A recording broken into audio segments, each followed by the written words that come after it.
ലക്ഷ്യം നേടി വെടിനിർത്തി. ഇനി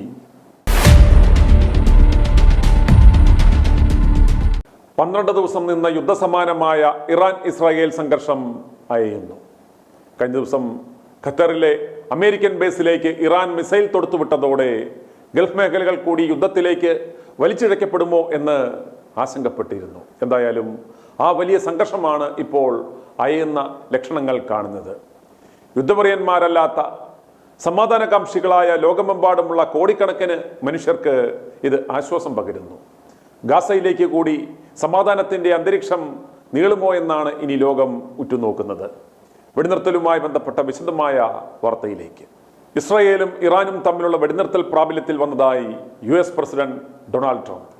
ദയവായി അതാരും ലംഘിക്കരുതെന്ന് ട്രംപ് സാമൂഹിക മാധ്യമങ്ങളിലൂടെ അറിയിച്ചു. പിന്നാലെ ഇസ്രായേൽ ഇത് സ്ഥിരീകരിക്കുകയും ചെയ്തു. അതേസമയം വെടിനിർത്തൽ പ്രാബല്യത്തിൽ വന്നതായി ഇറാൻ ഔദ്യോഗിക മാധ്യമങ്ങൾ റിപ്പോർട്ട് ചെയ്തിട്ടുണ്ടെങ്കിലും ഇത് സംബന്ധിച്ച് സർക്കാർ തലത്തിലുള്ള ഔദ്യോഗിക പ്രതികരണം ഇതുവരെ വന്നിട്ടില്ല. ഡൊണാൾഡ് ട്രംപിന്റെ വെടിനിർത്തൽ നിർദ്ദേശം അംഗീകരിക്കുന്നതായി ഇസ്രായേൽ സർക്കാർ അറിയിച്ചു. വെടിനിർത്തൽ ലംഘിക്കുന്ന ഏതൊരു നടപടിയോടും ഇസ്രായേൽ ശക്തമായി പ്രതികരിക്കുമെന്ന് മുന്നറിയിപ്പ് നൽകുകയും ചെയ്തിട്ടുണ്ട്. വെടിനിർത്തൽ പ്രാബല്യത്തിൽ വരുന്നതിന് തൊട്ടുമുമ്പായി ഇറാൻ നടത്തിയ മിസൈൽ ആക്രമണത്തിൽ ഇസ്രായേലിൽ കനത്ത നാശമാണ് ഉണ്ടായത്. ഇസ്രായേലിന്റെ തെക്കൻ മേഖലയിലുണ്ടായ ആക്രമണത്തിൽ 4 പേർ കൊല്ലപ്പെടുകയും നിരവധി പേർക്ക് പരിക്കേൽക്കുകയും ചെയ്തു. ബെർഷബയിലെ അപ്പാർട്ട്മെന്റ് കെട്ടിടം തകർന്ന് നിരവധി പേർ അതിൽ കുടുങ്ങിക്കിടക്കുന്നതായാണ് വിവരം. രക്ഷാപ്രവർത്തനം പുരോഗമിക്കുകയാണ്. ഇതിനിടെ വെടിനിർത്തലിനായി ഇറാനും ഇസ്രായേലും തന്നെ സമീപിക്കുകയായിരുന്നുവെന്ന് ട്രംപ് അവകാശപ്പെട്ടിട്ടുണ്ട്. ഖത്തറിന്റെ മധ്യസ്ഥതയിലാണത്രേ വെടിനിർത്തലിന് ഇറാൻ സമ്മതം അറിയിച്ചതെന്നാണ് US ഉദ്യോഗസ്ഥരെ ഉദ്ധരിച്ച് CNN റിപ്പോർട്ട് ചെയ്തിരിക്കുന്നത്. എന്നാൽ ഖത്തറിന്റെ പേര് ട്രംപ് പരാമർശിച്ചിട്ടില്ല. ഇരു രാജ്യങ്ങളും ഒരേ സമയം തന്റെ അടുത്തെത്തി സമാധാനം ആവശ്യപ്പെട്ടെന്നാണ് ട്രംപിന്റെ വാദം. ഇസ്രായേലും ഇറാനും ഏതാണ്ട് ഒരേ സമയം എൻ്റെ അടുത്ത് വന്ന് പറഞ്ഞു, സമാധാനം വേണം, സമയം ഇപ്പോഴാണെന്ന് എനിക്കറിയാമായിരുന്നു.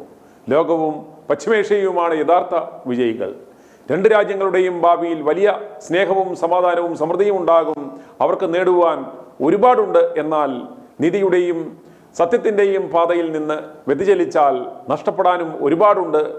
ഇസ്രായേലിൻ്റെയും ഇറാന്റെയും ഭാവി അതിരുകളില്ലാത്തതും വലിയ വാഗ്ദാനങ്ങളാൽ നിറഞ്ഞതുമാണ്. ദൈവം നിങ്ങളെ ഇരുവരെയും അനുഗ്രഹിക്കട്ടെ എന്ന് ട്രംപ് സോഷ്യൽ മീഡിയയിൽ കുറിച്ചു.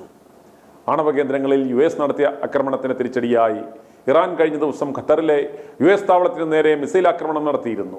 ഇതിന് പിന്നാലെയായിരുന്നു വെടിനിർത്തൽ പ്രഖ്യാപനം. അതേസമയം US താവളത്തിന് നേരെയുള്ള ഇറാന്റെ ആക്രമണത്തിൽ ആർക്കും പരിക്കേറ്റതായി വിവരമില്ല.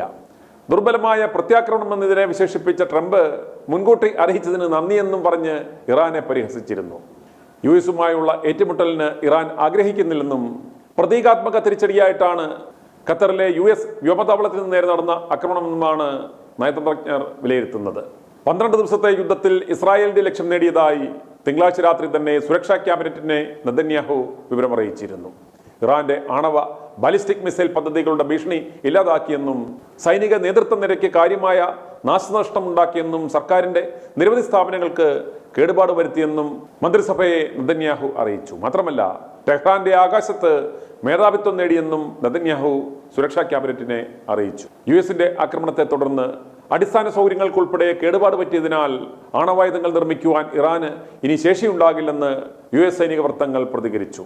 ഇറാൻ ആണവായുധം നിർമ്മിക്കുന്നതിന് വളരെ അടുത്തെത്തിയിരുന്നു, എന്നാൽ നമ്മളത് നശിപ്പിച്ചു. ഇതേ തുടർന്ന് ആണവായുധം നിർമ്മിക്കുവാൻ ഇനി ഇറാന് ശേഷിയില്ല.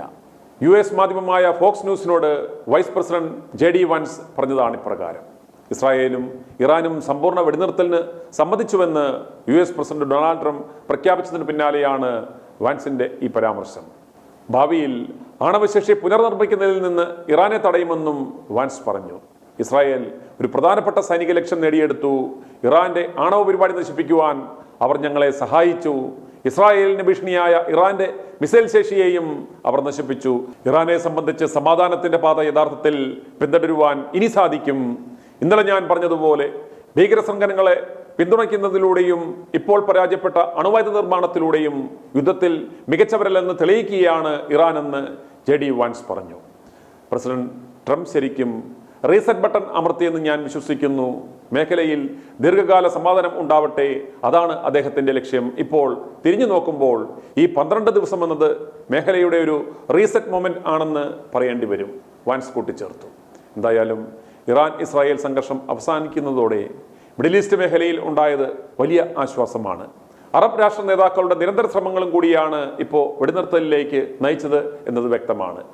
അമേരിക്കൻ ബേസുകൾ ആക്രമിച്ച് സംഘർഷം മേഖലയാകെ പടരുമോ എന്ന ആശങ്കയിലായിരുന്നു അറബ് രാഷ്ട്രങ്ങൾ. എന്തായാലും ഇറാന്റെ അണുവായുധ ശേഷി നശിപ്പിക്കുക, മിസൈൽ ശേഖരം നിർവീര്യമാക്കുക, അറബ് രാജ്യങ്ങളുടെ ആത്മവീര്യം തകർക്കുക എന്നീ ലക്ഷ്യങ്ങളോടെയുള്ള 12 ദിവസം ദൈർഘ്യമുള്ള ഇസ്രായേൽ US സംയുക്ത മിലിറ്ററി ഓപ്പറേഷനാണ് ഇപ്പോൾ അവസാനിക്കുന്നത് എന്നതാണ് യാഥാർത്ഥ്യം. ഈ ഓപ്പറേഷൻ എത്രത്തോളം വിജയം വരിച്ചു, ഇത് എത്രത്തോളം അറബ് രാജ്യങ്ങളുടെ ആത്മവീര്യത്തെ തകർത്തിട്ടുണ്ട് എന്നതൊക്കെ വരും ദിവസങ്ങളിൽ നമുക്ക് കാത്തിരുന്ന് കാണേണ്ടുന്നത് സംഗതി തന്നെയാണ്. എന്തായാലും US ലക്ഷ്യം എന്തായിരുന്നു എന്ന് വ്യക്തമായി. ഇറാന്റെ അണുവായുധ ശേഷി തകർക്കുക എന്ന ലക്ഷ്യം അവർ സമർത്ഥമായി സാധിച്ചെടുത്തു. ഒടുക്കം മധ്യസ്ഥനായി നിന്ന് പ്രശ്നവും പരിഹരിച്ചു.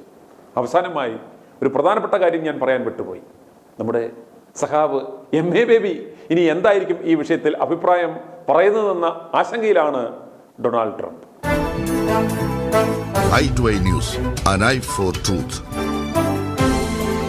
i2i News സബ്സ്ക്രൈബ് ചെയ്തിട്ടില്ലാത്തവർ ഇപ്പോൾ തന്നെ സബ്സ്ക്രൈബ് ചെയ്യുക. നോട്ടിഫിക്കേഷൻ ലഭിക്കുവാൻ ബെൽ ബട്ടണും അമർത്തുക.